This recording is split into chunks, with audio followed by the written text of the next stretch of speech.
So let's finish up with neuro. So last time we met, we were talking about upper versus lower motor neuron lesions and what those would look like. So with a lower motor neuron lesion, I want you to associate lower motor neuron lesions with flaccid paralysis. So everything goes down. So like your reflexes go down, your muscle tone is going to go down. Versus upper motor neuron lesions, I want you to think the opposite. Everything goes up. So you have hyperreflexia, your muscle tone goes up. I always think about that stroke patient that I had. This poor old lady in her 70s. She had a stroke, upper motor neuron lesion. She had like rigid spastic paralysis. And it was very painful. She could still feel it. That's why she had to get those periodic Botox injections to loosen up those muscles so that she could like relax a little bit. She had to do that periodically because Botox only lasts about 6 months on average. So she had to get them done over and over again. So let's talk about a disease that's going to affect both upper and lower motor neurons, and that's going to be ALS, or amyotrophic lateral sclerosis. Amyotrophic is going to deal with the muscles, and then lateral sclerosis is going to deal with the corticospinal tract. So amyotrophic means that the muscles are going to be weakening and wasting over time. And then the corticospinal tract are going to be affected as well. So you have upper motor neurons are going to be involved in this, as well as the lower motor neurons. So you have both being involved in ALS. ALS is also referred to as Lou Gehrig's disease. That's why we got baseball player here, Lou Gehrig. So this disease was also named after him. He was one of the most famous cases that had it. And then later on, of course, we had Stephen Hawking, who also developed ALS back in like the 1960s, I believe, 1960s or 70s. So you're going to have atrophy of both upper and motor neurons with ALS. So you're going to see both flaccid and spastic paralysis depending on the severity in which either upper motor or lower motor neurons are going to be affected. Back in 2014, there was the Ice Bucket Challenge on social media. It was actually started by 3 guys that had ALS. And so they were dumping ice buckets on themselves, and it went viral on social media. So lots of people were doing the Ice Bucket Challenge and also donating to ALS foundations. And I was just looking this up right now. This is off of National Geographic. After the Ice Bucket Challenge, a month later, they started to get lots of fundraising for ALS treatment clinics. ALS treatment clinics basically doubled in number because of all the money that they were able to raise from the Ice Bucket Challenge. So in 2015, $49 million was raised, and then in 2024 is projected to be $220 million being raised from the Ice Bucket Challenge. So pretty cool to see that there was actually a pretty solid positive outcome to the Ice Bucket Challenge on social media. So very cool. Can you cure it? No, there's no cure for ALS yet. But what do we know about ALS? What we know is that it's a neurodegenerative disorder that affects upper and lower motor neurons. Some of the early signs are going to be muscle cramps, muscle twitching, weakness of the hands, legs, ankles, difficulty speaking, difficulty swallowing, and there is no cure. So did I give you guys my ALS story? Did I tell you? My one and only ALS patient. It was both when I was working in internal medicine rotations, and then after when I was doing some neuro rotations / shadowing, because I thought I wanted to be a neurologist back in the day, and until I realized neurology is really depressing. But when I was doing internal medicine, my group, we were seeing this patient. This guy, he was probably in his mid-40s. He was a school teacher, and he was in the process of like applying for a disability. And so when you apply for disability, you have to have medical consultations just to make sure that the person is actually legit. They have a legit medical condition, and they're not just malingering. Because malingering is very common for people who are trying to get welfare, go on disability. So you want to make sure you rule out just a person lying, right? So you have to do all sorts of medical exams. So this poor guy comes in. He already had Cushing's syndrome from all the corticosteroids that he was giving. Because if you have a condition like this, it's going to be immunological. And so one way to help prevent, the progression of it is to give the person corticosteroids to help reduce inflammatory process. So this guy had like the moon face from corticosteroids. He had like his abdomen was enlarged, it was muscle wasting, arms and legs. But we didn't know what it was. We didn't know what was going on with this guy. And so in comes the neurologist, who I start like shadowing later on, like a couple months later. But in comes the neurologist with his he's got this little trolley that has an EMG device on it. So let me actually fast forward. This is what an EMG device does. So EMG is electromyogram, and you stick little needle probes that induce a depolarization in the muscle, and then you can see how fast that depolarization can move through the nerve, right? So you're going to depolarize the nerve, and then you're going to see how fast it takes for the muscle to contract. So generally, on average, it's like 50 to 60 meters per second for a nerve depolarization to reach the muscle. If it's slower than that, say it's like 100 meters per second, if it's like 30, 20 meters per second, something like that, then you know that there's something going on in terms of like nerve damage. And so you stick it into the muscle, the nerves, and then the muscle, and then you see how long it takes for the shock to result in a muscle contraction. And so that's what he was doing to this patient. And while he was doing the studies on the patient, our preceptors were asking, like, what do we think might, be going on with this patient? And I'm like, I don't know, maybe he has ALS. And the neurologist was like, shh, like told me to shut my mouth, because you don't want to blurt something like that out, because a lot of patients know what ALS is, and an ALS diagnosis is a death sentence for the most part. There's some obvious exceptions, like Stephen Hawkins. He lived a very long life with ALS, but for the most part, when people get ALS, that's it. They don't live very long afterwards. And so fast forward to later, like 3 months later, same hospital, I started shadowing that neurologist in his like little outpatient clinic, and he pulls my colleague and I aside, and he's like, hey, by the way, guys, I just wanted to let you know I'm about to diagnose this patient with ALS. And for a lot of people, it's a pretty emotional situation, because when you get that type of diagnosis, it's effectively like a terminal type diagnosis, right? That's it. They know that they're going to deteriorate over time. There's no cure for it. And so I was like, oh, wow, that sucks. And then they rolled the patient in on a wheelchair, and it was the same guy from like 3 months prior. And so he sat him down on the exam table, and he was talking to the patient. He was like, hey, listen, like, we ran a series of studies on you. We did all sorts of workups to rule out other issues that might be causing your condition, but we've arrived at the conclusion that you have ALS, amyotrophic lateral sclerosis. And like, we were waiting for some sort of reaction. The guy was just completely like, poker face. He didn't really say anything. We're like, do you know what ALS is? And the guy's like, yeah. And so after the whole interview was done, we were like talking about it. Like, that was kind of interesting. Like, why was he so blunted in his reaction? He was probably experiencing this for a long time, and he was probably doing his own research to see what he might have had, and he was probably ready for it already. He was probably ready to receive the bad news. So, sad story. This was like 10 years ago, so chances are he's probably no longer with us. But some people do survive ALS, like Stephen Hawkins, right? So it depends on, I guess, what subtype of ALS it is. I'm not exactly sure. But you might see muscle twitching as one of the symptoms. Wasting of the muscles will be other symptoms. I'm going to play a little video. I'm going to play a little video that talks about Stephen Hawkins and all that.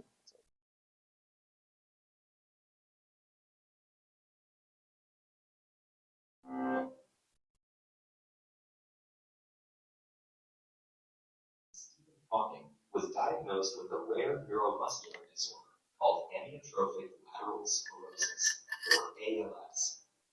Gradually, he lost the ability to walk, use his hands, move his face, and even swallow. But throughout it all, he retained his incredible intellect. And in the more than 50 years that followed, Hawking became one of history's most accomplished and famous physicists.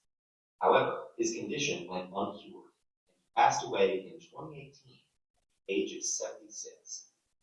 Decades after his diagnosis, ALS still ranks as one of the most complex, mysterious, and devastating diseases to affect humankind. Also called motor neuron disease and Lou Gehrig's disease, ALS affects about 2 out of every 100,000 people worldwide. When a person has ALS, their motor neurons, the cells responsible for all voluntary muscle control in the body, lose function and die. No one knows exactly why or how these cells die, and that's part of what makes ALS so hard to treat. In about 90% of cases, the disease arises suddenly, with no apparent cause. The remaining 10% of cases are hereditary, where a mother or father with ALS passes on a mutated gene to their child. The symptoms typically first appear after age 40, but in some rare cases, like Hawkins, ALS starts earlier in life. Hawkins' case was also a medical marvel because of how long he lived with ALS. After diagnosis, most people with the disease live between 2 to 5 years before ALS leads to respiratory problems that usually cause death. What wasn't unusual in Hawkins' case was that his ability to learn, think, and perceive with his senses remained intact. Most people with ALS do not experience impaired cognition. With so much at stake for the 120,000 people who were diagnosed with ALS annually, curing the disease has become one of our most important scientific and medical challenges. Despite the many unknowns, we do have some insight into how ALS impacts the neuromuscular system. ALS affects 2 types of nerve cells called the upper and lower motor neurons. In a healthy body, the upper motor neurons, which sit in the brain's cortex, transmit messages from the brain to the lower motor neurons, situated in the spinal cord. Those neurons then transmit the message into muscle fibers, which contract or relax in response, resulting in motion. Every voluntary move we make occurs because of messages transmitted along this pathway. But when motor neurons degenerate in ALS, their ability to transfer messages is disrupted, and that vital signaling system is thrown into chaos. Without their regular cues, the muscles waste away.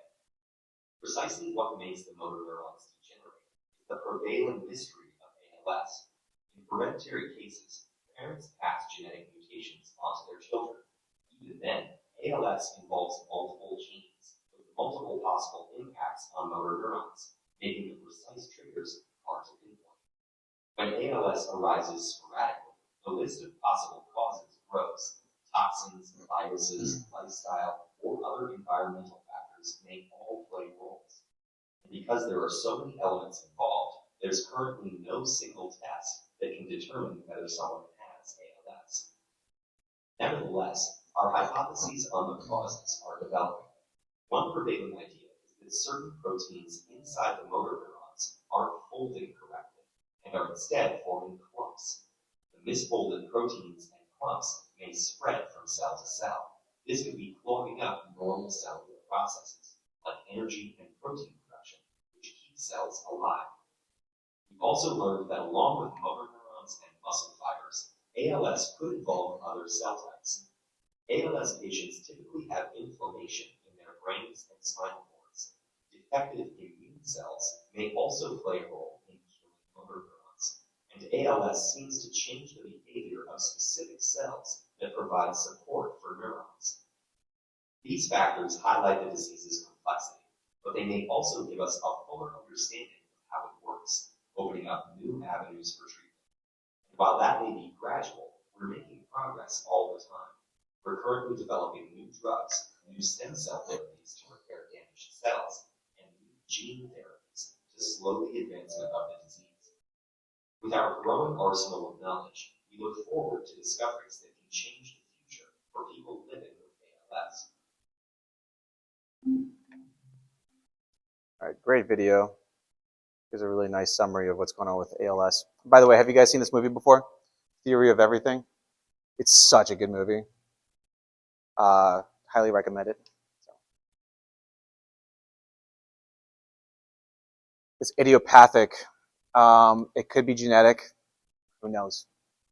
It's not really well known. It does affect men more than women does, so where's that? Do I have it on here? Oh, here we go. Yeah, idiopathic, more men than women.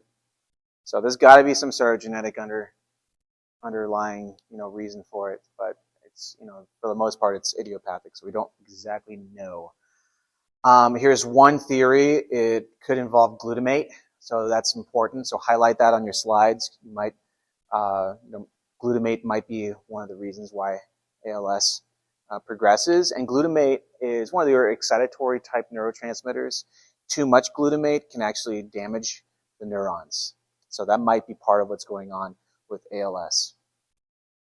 So the lower motor neuron generation, that's going to be where you have muscle wasting. That's why it's called amyotrophic, right? So myo is going to be muscle. So amyotrophic is going to be muscle wasting versus the lateral sclerosis. That's going to be involving the corticospinal tract. That'll be the upper motor neuron involvement. So I guess it's going to be sporadic versus familial. So I don't know. It's still pretty unknown what's going on with ALS. When you have ALS, you're going to see things like dysphagia, dysarthria. Dysarthria is where the muscles in your face aren't working properly, so you have a really hard time speaking properly. That's why you'll see Stephen Hawking's using computers to be able to speak. You'll see that a lot in that movie that I was mentioning, Theory of Everything. They go into like the whole speech therapy process. It's a really good film, so I highly recommend it. And then dysphagia, difficulty swallowing. Spastic and flaccid paralysis, and it depends on the degree of damage of the upper versus lower motor neurons. So upper motor neurons would cause spastic paralysis. Lower motor neurons would cause more flaccid type paralysis. And you don't get any sort of intellectual disability with this. So your cognition remains intact.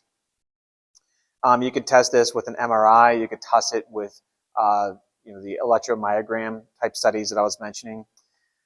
You could take drugs to be able to help reduce glutamate. So riluzole would be an example of a drug that you could use to help prevent glutamate destruction of those neurons that are involved. And to test, electromyography is going to be one of the gold standard tests to do that. So you'll see slowing of nerve conduction as well as the contraction at the level of the muscles. All right, any questions on ALS? So upper and lower motor neuron lesions. All right, let's talk about myasthenia gravis. So myasthenia gravis is a little bit different. So this is going to be an autoimmune disease. So this is where you have antibodies attacking the nicotinic acetylcholine receptors at the motor end plate of the muscles. And so if you remember from your basic anatomy how the neuromuscular junction works, you have your terminal buton, right? So you have the axon, which is going to synapse with the muscle, right? So you have the terminal buton, and that's going to be secreting acetylcholine. Then acetylcholine is going to enter into the synaptic cleft, and it's going to bind onto the nicotinic receptors at the motor end plate of the muscle.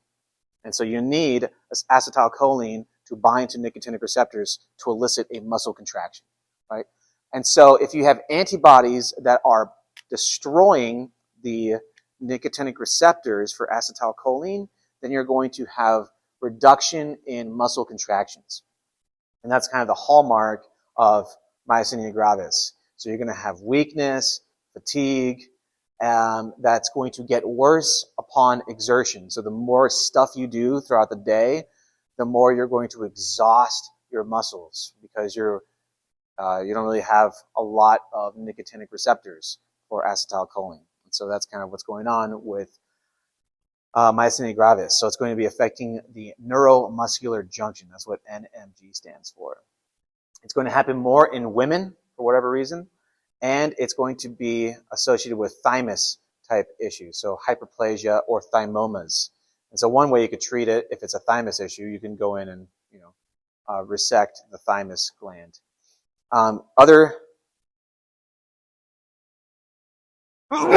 Sorry. Thank you. Good grief. Thank you. All right, so you could see this, especially with patients who are pregnant, postpartum patients, patients that get surgical anesthesia. Those could all induce myasthenia gravis. So some of the first signs and symptoms of myasthenia gravis are going to be involving the eyes. Does anybody know what ptosis stands for? Drooping. Yeah, good. So you have drooping of the eyelid, right? And then what about diplopia?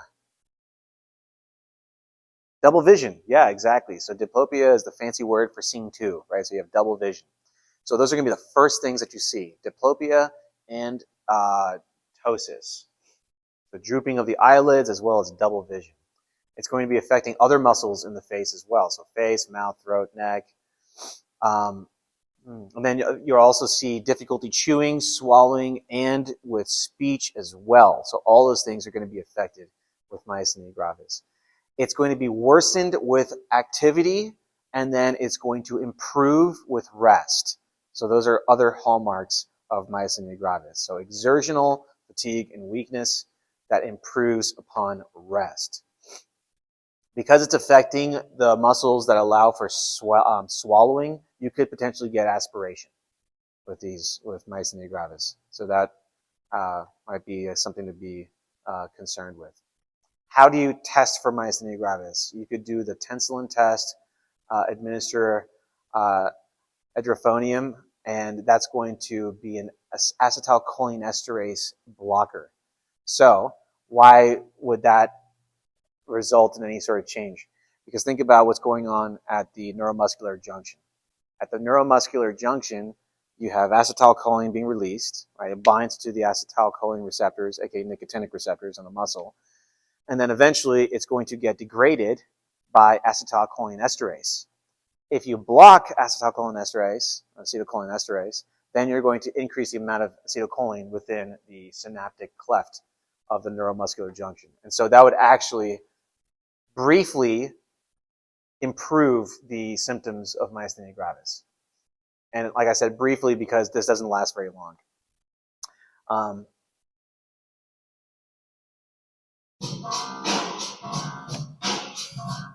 Geez, that's really loud.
So, pretty dramatic change upon administering tinsilin.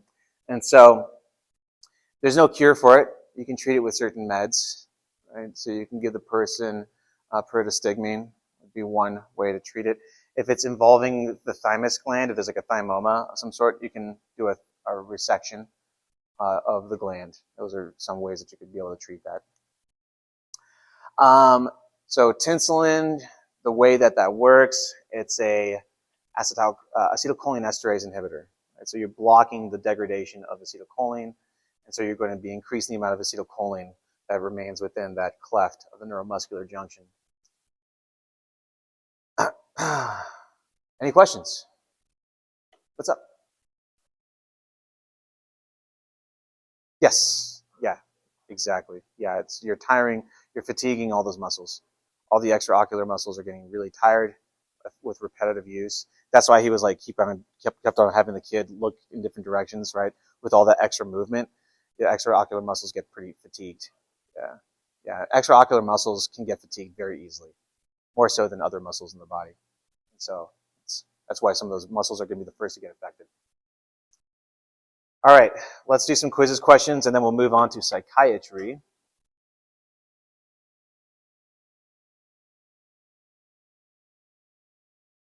put together 20 questions. I don't know if I want to go through all 20 questions. I might let you go through some of those on your own time.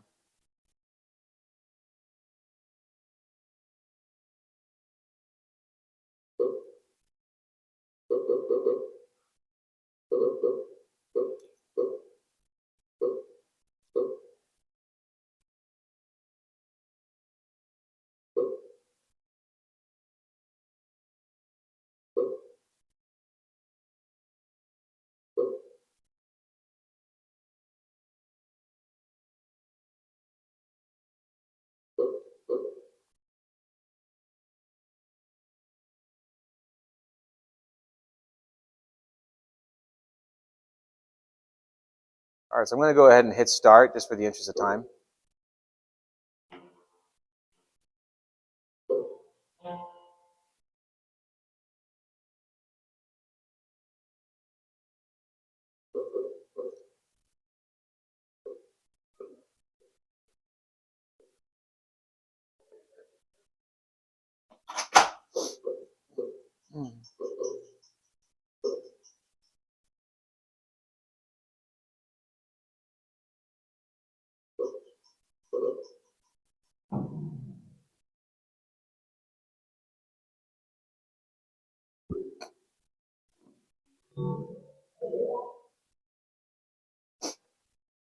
All right, so let's see. Most of you guys said ruptured berry aneurysm, which is the correct answer.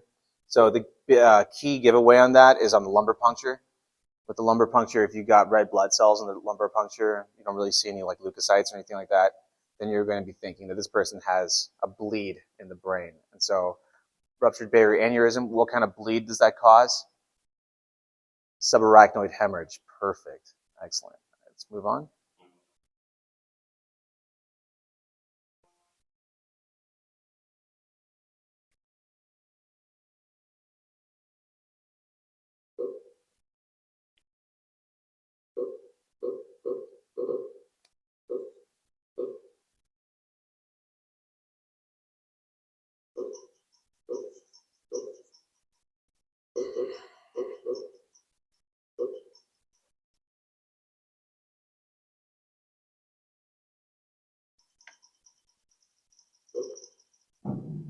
Okay.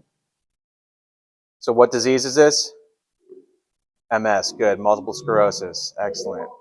And so multiple sclerosis is going to be affecting oligodendrocytes, not Schwann cells, so oligodendrocytes. So it's going to be involving central nervous system demyelination. And so you can see that. What's one way that you can see that? What kind of radiographic imaging would you like to do on that patient? You do MRI. You do an MRI scan on that patient. You wouldn't see that on X-ray. You would see it on MRI. So good job. Let's move on.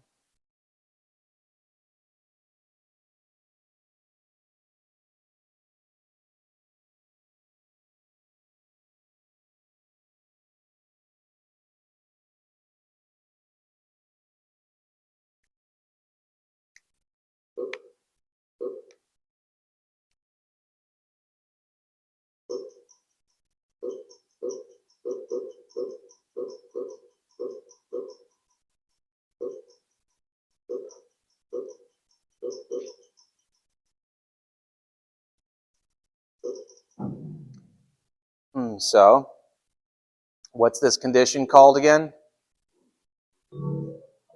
Myasthenia gravis. Good. So myasthenia gravis, autoimmune disorder, and the antibodies are going to be attacking what? Yeah, the nicotinic receptors that respond to acetylcholine. Good.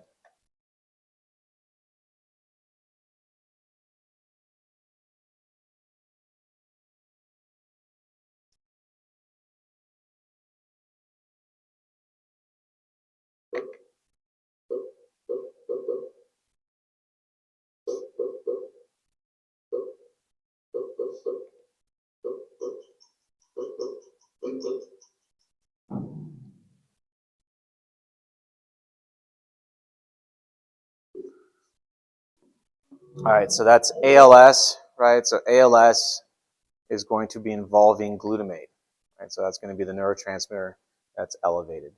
with ALS. Looks like most of you all got that correct. So let's move on.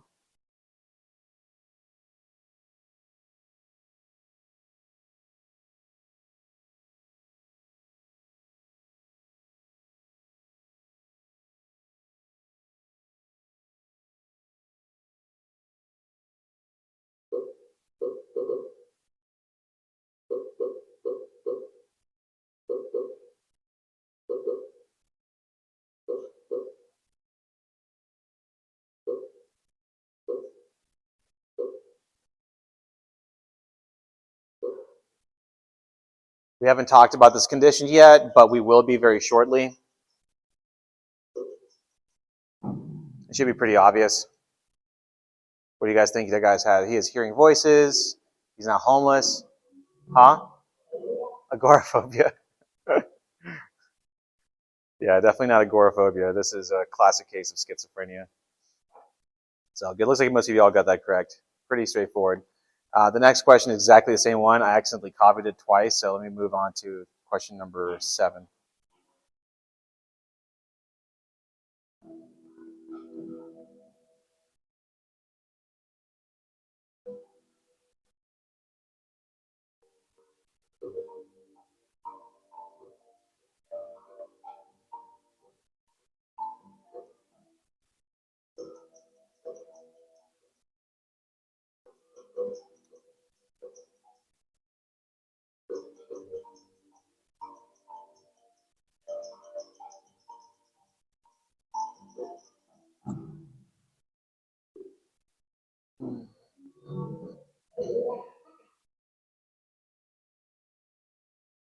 Good. Most of you all said Alzheimer's disease, right? So why would this not be Lewy body dementia? What does Lewy body dementia involve? You get Alzheimer's type symptoms, but you also get something else with Lewy body dementia. Like a combination of Alzheimer's and Parkinsonism, right?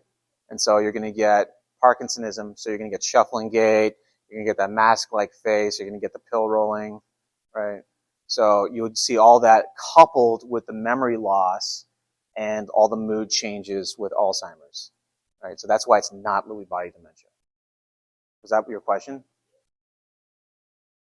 Never mind? Are you sure?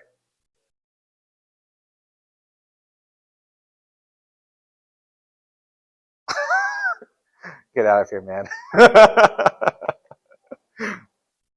That was a weak argument.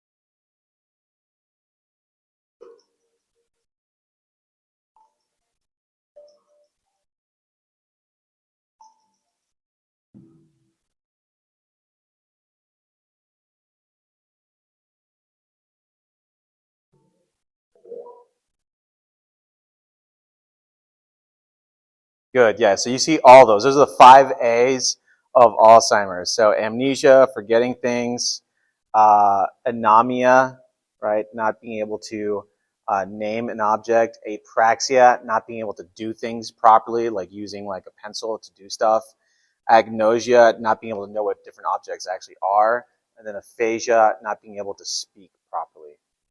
Those are all the 5 hallmarks of Alzheimer's.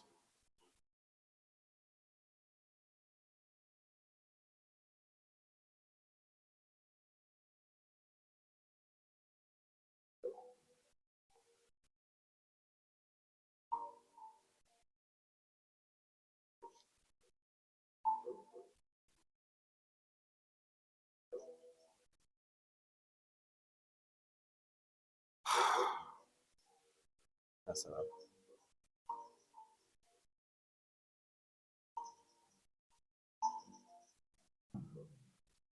I messed up the way this was structured, but I just fixed it now, so you should have it correct on your end. So Alzheimer's, this one's also correct, beta amyloid plaques. I just fixed it on my end. So beta amyloid plaques and neurofibrillary tangles are going to be the hallmark findings on biopsy of the brain. So by the way, when you find these in the brain, this is after the person died. You take a biopsy of the person's brain and then you confirm it with beta amyloid plaques and neurofibrillary tangles. So you don't do that while the person's alive, right? But if you did imaging studies on the person's brain, you would be able to see shrinking of the gyri, widening of the sulci, and widening of the ventricles as well, because you have overall like global atrophy of the brain. What's up? It's correct. Both beta amyloid plaques and neurofibrillary tangles are correct. So I corrected it on my end here. So now next time you go into it, B is also going to be correct. So the correct answer is A, B, and D. Sorry, E on this. Vitamin deficiency, no. Alcohol consumption, not really linked to Alzheimer's, at least at least that we know of. If so, I'm in a lot of trouble.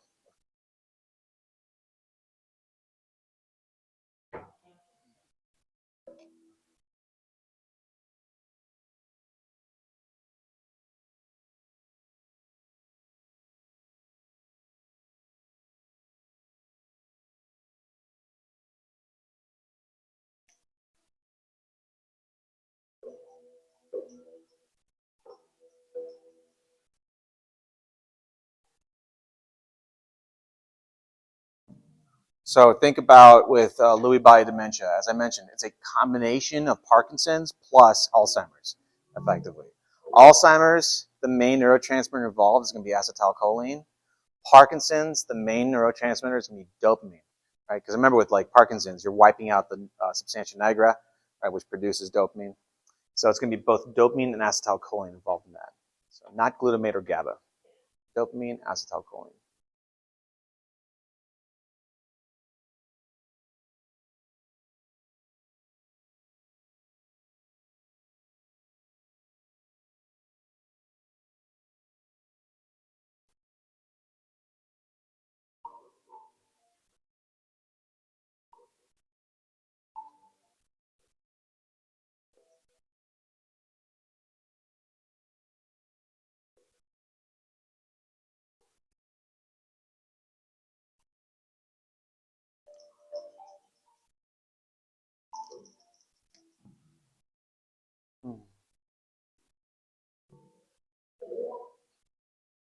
So this patient has all the hallmark signs of Parkinson's disease, right? They have muscle rigidity, bradykinesia, slow movement, postural instability, changes the facial expression, right? So that mask-like face. So these are all the hallmarks of Parkinsonism. Most of you guys got it correct, so that's great. Fun.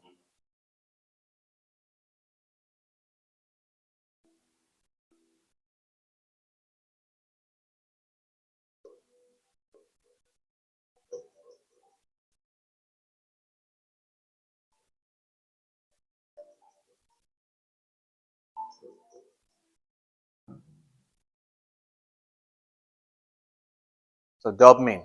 Dopamine is the main thing. If you wipe out the substantia nigra, you're not going to be able to produce dopamine. So dopamine is not going to be able to be sent to the striatum, right? And so that whole entire pathway is going to be affected.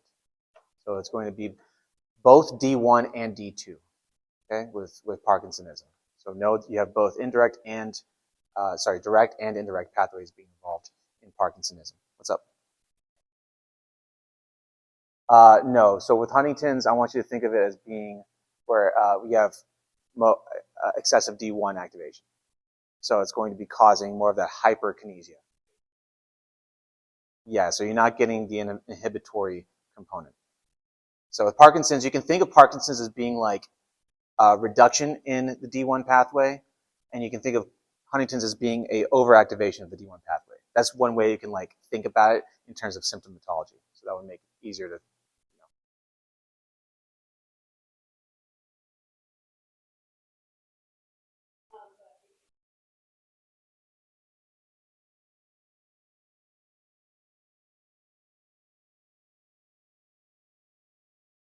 Huh.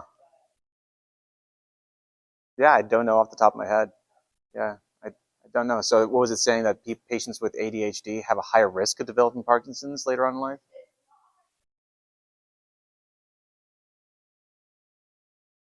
Huh. Yeah. Interesting.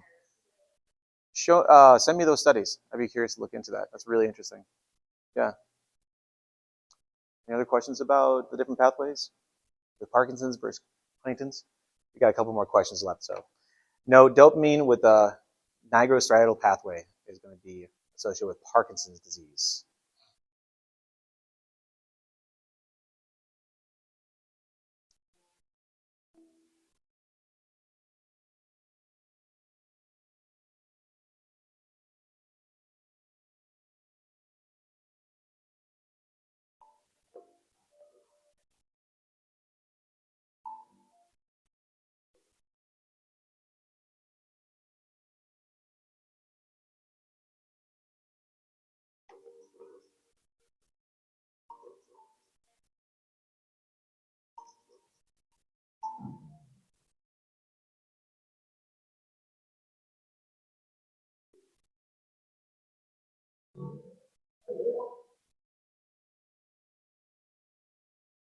All right, great, excellent. So yeah, this is Huntington's disease. You see the coriform type movements.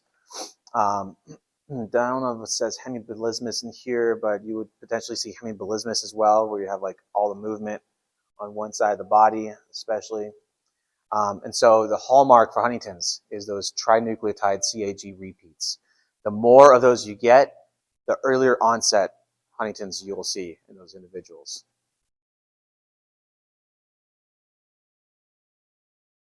Yeah, it can, and I don't know exactly the underlying mechanism of that, but it's probably like, yeah, it's affecting probably the basal ganglia when you have like a really high fever. So I could imagine that's what's like the underlying cause of that. But I don't know off the top of my head, so don't quote me on that. But yeah, coriform movements, you know that it's like a dance, right? So they're kind of like dancing around, and it's purposeless type of movements. So CAG repeats.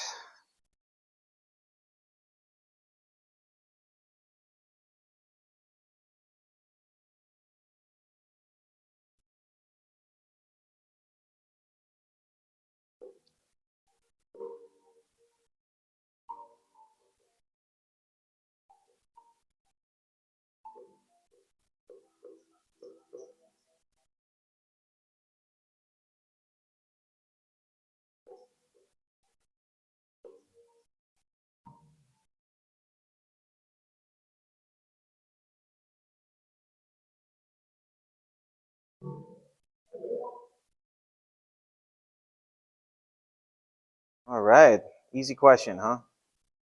Excellent. So let's move on. Hyperkinesia versus hypokinesia.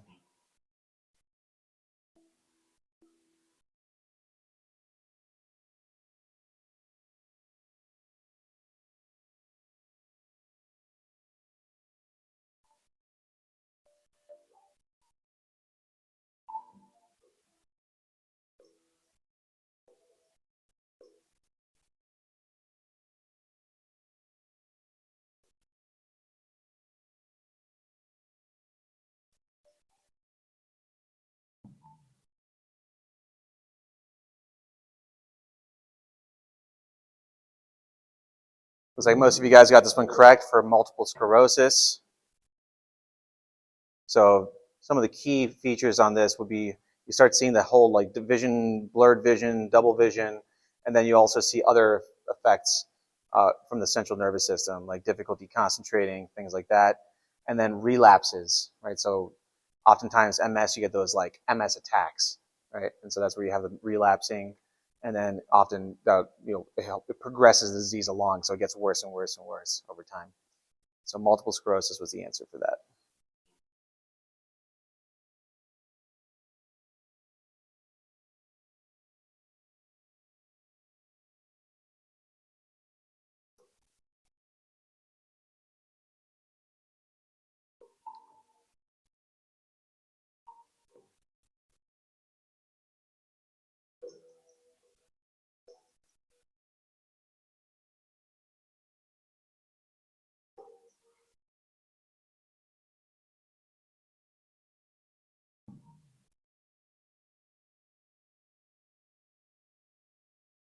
So recall that multiple sclerosis, that is autoimmune, right? So you have your own antibodies attacking your oligodendrocytes, right? So you're going to be having oligodendrocyte destruction. So it's going to be inflammation causing oligodendrocyte destruction, which thereby causes demyelination. Has nothing to do with the acetylcholine receptor. What condition would that be? Myasthenia gravis, exactly. Good.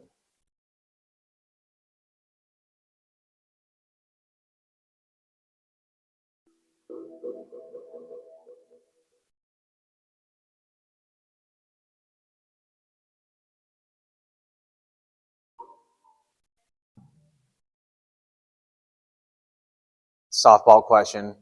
ALS, you're thinking both upper and lower motor neurons. Let's do a few more here before we finish up.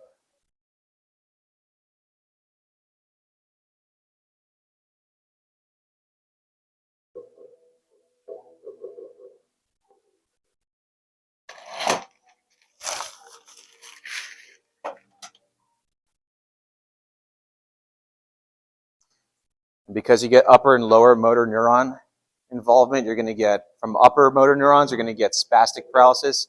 Lower motor neurons, you're going to get flaccid paralysis. So you're going to see both in ALS.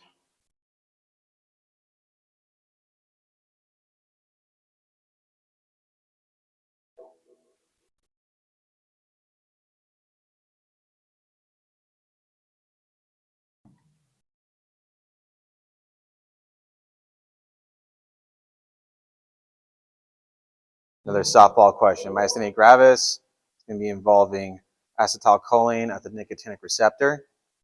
Perfect. Let's do one more before we move on.